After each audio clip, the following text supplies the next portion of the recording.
I personally have heard, let's just call it horror stories Mm-hmm. from the domestic helpers, essentially from the Filipinos overseas, that money that they kept sending back, thinking that it was being used for House or for a house or for their intentions was not, or fully was not even fully Yeah. utilized for that purpose. Filipinos' behavior is that every payday they send money. Mm-hmm. Compare it with Indonesians.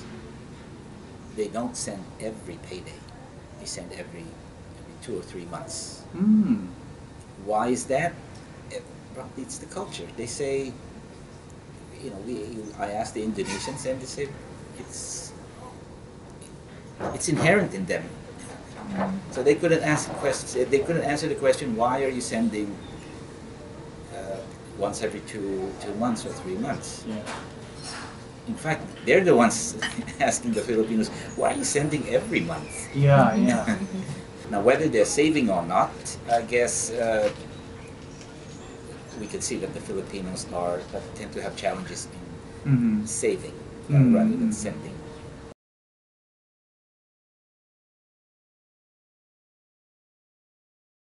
If I get money and I get it in cash, which I have it on hand, Yeah.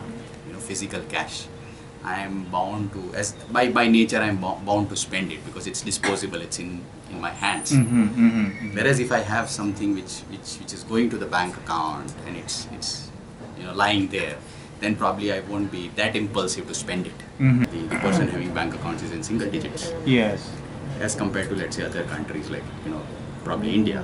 Mhm. People still tend to send money to their bank accounts, or probably Indonesia for that matter. People tend to send their money to the bank accounts. What we wanted to do is we wanted to raise the level of consciousness Mhm. of the sender, Mhm. right?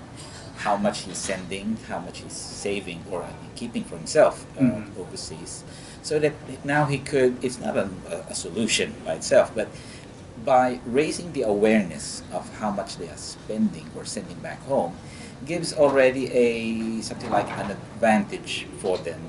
They call it an advantage, that they will be aware on how it's being sent. Yeah. Being financially, the literacy, Yeah. this movement of financial literacy starts to have an impact. Yeah. The first impact it will have on are the households themselves. You would say that you would imagine that probably on the reverse side, they probably would be spending less, Mm-hmm. because when you have cash, it's either you spend it or you keep it. Mhm. Assuming, let's just say, keep it in the bank. So there might be a less spending, but that's why the first impact would be the households themselves. They'd be in a more, shall we say, better position and better prepared. Every year we do have a calamity, and it's Yeah. just a question of how big or how small the damage will be. But there will always be a calamity. Yeah. They would be well prepared.